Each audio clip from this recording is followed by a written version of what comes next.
Good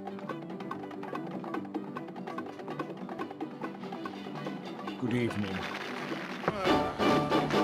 How I wish that there were more than 24 hours in the day. Viva, lost turning day into nighttime, turning night into daytime. Viva, if you see it once, you'll never be the same again. Viva. Hey, party people in the house. You're about to witness something you've never witnessed before. So listen for me, you better listen for me, you know. Listen for me, you better listen for me, you know. I live in Canada, my every script to go. Don't you know with things growing Ontario? Home of the black soul, part one, proper English. Motherfucker! In the fight for the return of our country from the hands of a government that took it away from us for our own good, for our own protection, for our own safety. It's always for our own safety because we don't know how to protect ourselves and we don't know how to make our own decision as to what is best for us, our risk factors, our own bodies. We don't know. Justin Trudeau and Theresa Tam, she knows. The same woman who suggested people wear face masks during sexual activity. The same woman who suggested that you could go to certain protests, just don't scream. You could go to the protests that they approve of. Just don't scream. That way, it's not a super spreader event. I'm not making this up, people. Certain stupidities get burnt into my brain because I lived through them. And I was like, you have to be, I don't care what your title is. To make that recommendation, you gotta be a Looney Tune. Consider wearing a face mask during sexual activity. This is, by the way, so this is evidence as well that even though there's trucks on both sides of the road, there's an open lane for emergency, for whatever, and I'm looking behind me, so no cars coming from behind me. Cars are coming from the front in a few seconds, so I will duck off the road, stop the tyranny. What's really amazing, like I've had the discussion with people, they object to the term tyranny. They object to the term totalitarian. They object to the term police state.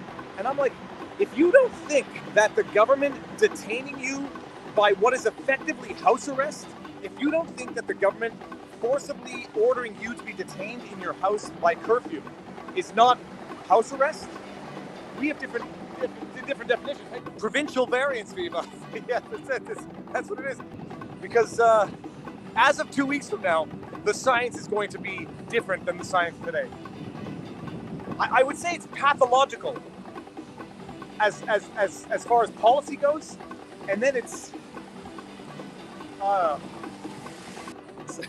she asked me if I'm with, are you with that crowd? I mean, spiritually, yes. Organizationally, no. So the answer is totally accurate. And I'm glad. I like not being affiliated formally with anything because it allows me to say what I want. Yeah. Obnoxious. She believes it's scientific. They've recognized in Quebec, people, I just want everyone to appreciate this, that Quebec, they've been doing it based on polling. They've been making political decisions based on polling. There you have it. More of those people who don't know what's good for themselves. They need to be told who they can socialize with, when they can go to church, what they need in order to get into their church. We are in Quebec, by the way.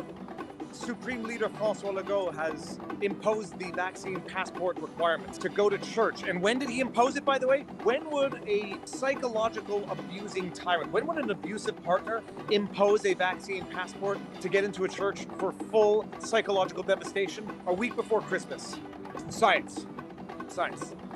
It's just psychological, emotional, spiritual abuse is what it is, period. You tell a kid that they have to be locked, isolated in a room for up to 10 days because of exposure to someone with COVID? If you believe the stories, and unfortunately I do believe them, parents on Twitter saying, I hear my kid crying in the other room, behind the door, sobbing, it's heartbreaking. 2 years ago, that would be child abuse. But somehow it changes in people's minds and spirits when the government tells them to do it. The difference between child abuse and what is acceptable is what the government says you can do, not what your own God-given brain tells you to do, your own God-given soul.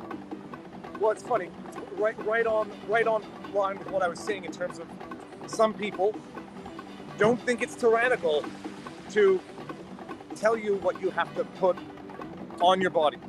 Some people don't think it's tyrannical to tell you who you can and cannot see, how you can and cannot celebrate religious holidays, how you can and cannot mourn the death of loved ones, how you can and cannot be with your wife who's delivering a baby. And if you don't think that that's tyrannical or totalitarian or a police state, well, I mean, it was Voltaire. You can't convince someone they're a prisoner if they revere their chains. I may have mangled the expression and have misattributed it, but you know what I'm saying. Okay. Let him who hath understanding reckon the number of the beast.